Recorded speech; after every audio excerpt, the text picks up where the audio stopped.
আসসালামু আলাইকুম গাইস, কেমন আছেন আপনারা সবাই? আপনাদের জন্য আমি দুই রকমের ডাল দিয়ে আজকে আমি এই গরু মাংস রেসিপিটা নিয়ে আসছি। প্রথমে মাসকারার ডাল দিছি, ডালটা ভিজিয়ে রাখছিলাম। আর এখানে অর্ধেক বুটের ডাল, অর্ধেক মাসকারার ডাল, অর্ধেক বুটের ডাল আমি একসাথে ভিজিয়ে রেখে দিয়েছিলাম।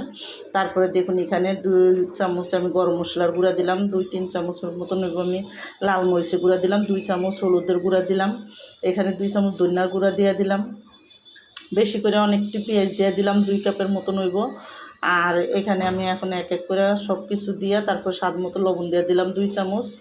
তো দিয়ে এখন আমি কিন্তু এখানে আদা রসুন বাটা দিয়ে দিলাম 5-6 চামচেরও বেশি হইব, মানে 6 চামচ।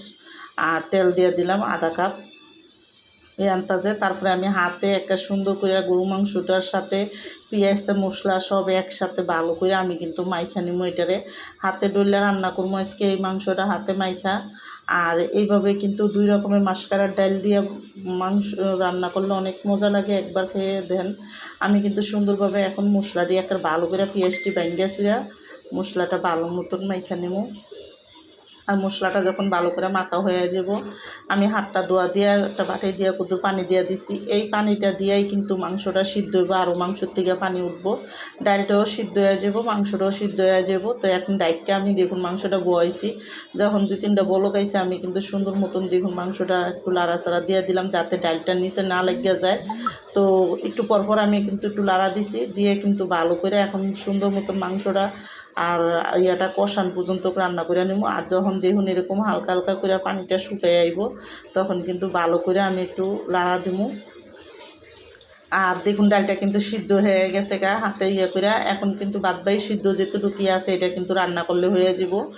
আর এখন আমি ভালো মতন দেখুন লাড়াচাড়া করে দিয়ে এরকম যখন তেল তেল উঠে গেছে গা, সুন্দরভাবে কষানো হয়ে গেছে, তখন কিন্তু আমি ঝোলের জন্য পানি দিয়ে দেবো। কারণ ডাল তো ডালের মধ্যে আমি একটু বেশি পানি দেবো, কারণ ডালে কিন্তু পানিটা খায় না এই জন্য।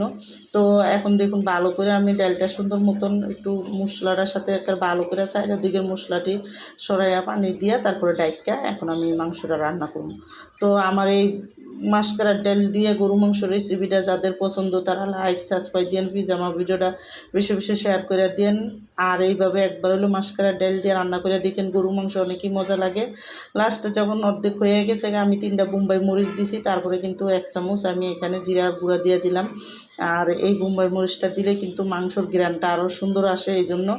আর এখন আমি একটু উপরে দেওয়া তেল তেল ওটা পর্যন্ত মাংসটা রান্না করে নেবো। আর দেখুন এইরকম যখন সুন্দর করে তেলটা উপরের দিকে উঠতে আর হালকা মাখা মাখা সুন্দরভাবে ঝোল থাকবো, তারপরেই কিন্তু আমি মাংসটা নামাই দেবো। আর আমার মাংস রান্নাটা কিন্তু এখন সম্পূর্ণ হয়ে গেছে, এখন আমি নামাই দিলাম।